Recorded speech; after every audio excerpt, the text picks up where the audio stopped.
It's an epoch. It's a new age. It's a huge new development. Again, it's not rocket science. You're trying to put all the pieces together.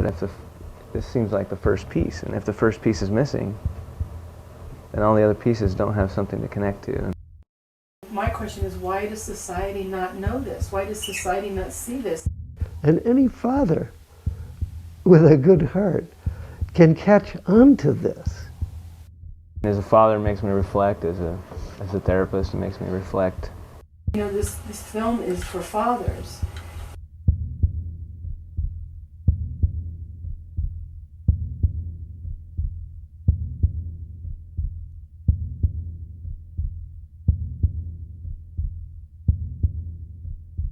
Here's what people don't know. Missing pieces. The baby has a psyche. The baby is an aware, feeling being that knows everything that's happening, that records somewhere in the baby's body all of these events that happen. We're not talking how much brain matter there is now. We're talking psyche, which literally means mind or soul. But the idea of the prenate being conscious and its character being developed in the womb. It's a different realm of awareness and knowing. I think people know this. I think people intuitively know this. I think spiritually we know this. The funny thing is I read to him a lot before he was born, and talked to him a lot, and, you know, touched her belly and things like that. And it is true that babies have in utero the capacity to hear and smell and see and taste and touch. There's lots of science, lots of evidence now that the baby is always aware of what's happening. If the people realize that baby is sentient, present, and participating, the baby's been participating in the birth. The baby's in there pushing with his legs and moving its head. The baby is actively involved in the birth. Leaving that safe, soft, smooth place. I'm always shocked when people are like, they assume that you definitely would be safer in a hospital.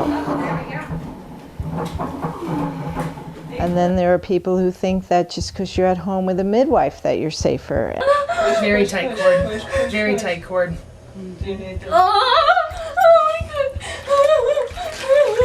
Wherever birth happens. Well, the baby is going to be paying 100% attention to where it is and what's happening. It's not as simple as being at home or being in a hospital. Embracing the baby as an aware, experiencing, feeling being is what makes birth safe for the baby. They've been in this quiet, protected, muffled environment, and now all of a sudden they're out here being assaulted by all of us, dried and hats and rubbing and suctioning. And the baby is learning from what's happening, good or bad. Therefore, we need to be really sensitive and really careful about how we handle babies in those moments after birth. He was over there screaming his head off while the doctors doing their routine, you know, telling him off. In this case, it doesn't look like it's necessary. But assuming the procedure is necessary, the baby, even right after the birth, is capable of cooperating with the procedure. And I started talking to him, and immediately he stopped and he looked over at me. And we made eye contact for the first time. And then, you know, they're still doing their thing, so he turned back and started screaming again.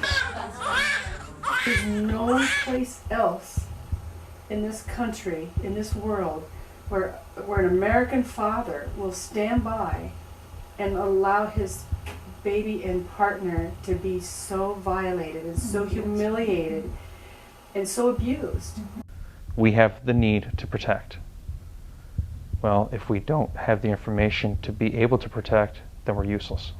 Well, here comes the nurse with the baby, so I follow after the baby, and they take it into a room. Well, this room had plate glass panels so you could see into it. They had taken him into the nursery, and I couldn't go in there. I was standing on the other side of the glass at that point. I really felt very helpless to do anything to intervene with regard to what was going on and what was being presented to me in terms of the medical practice. And that's why I felt useless the whole time. I start pounding on the glass and causing a disturbance. And you know, I stopped when security came. Seriously? Seriously. I think that men really stuff a lot of anger from their violation in birth, and they have no place to express it. I'm not the one harming the baby. Get your arms off me and go arrest the doctor. And that nurse needs to be shackled too. And I was standing back there in the nursery looking in, and I saw her take one by the arm, it was laying on its little back, and flip it over. Just actually flip that little baby. And I was afraid to say anything to the any higher ups for fear that she might retaliate on my baby while it was still there. I'm aware that I went home and carried that sense of guilt, or a sense that I really didn't do everything that I should have done as a dad to protect them in that environment. I was standing up, and I couldn't see over the top of the thing that he was in, and I stood up on the little wooden step so I could get up there high enough where I could see over. And I remember just standing there on the other side of the glass, thinking, what are we doing? What are we doing?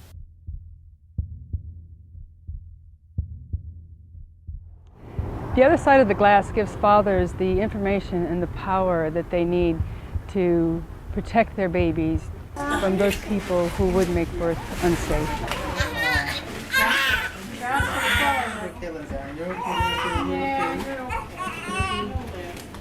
I believe he's already 5 minutes old. Wow. That's incredible. Old, huh?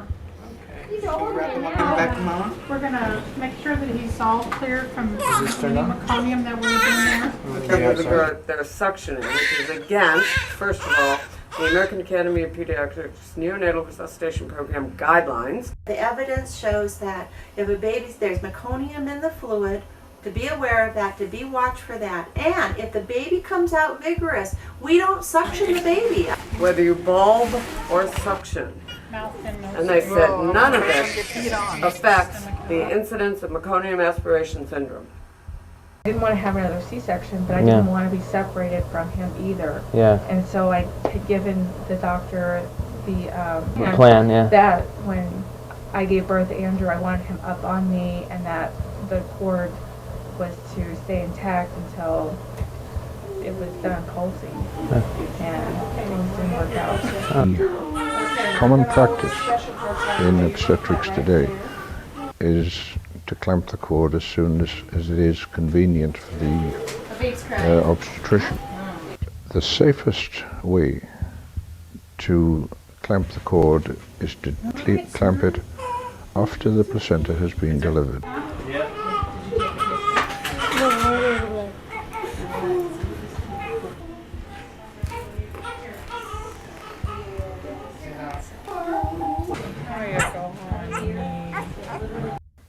It's one of the greatest examples of child abuse that any of us will ever see.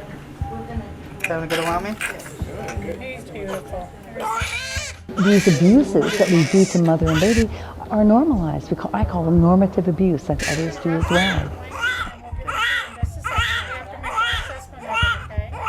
It's tragic that this sort of thing happens every day in thousands of hospitals all across the United States.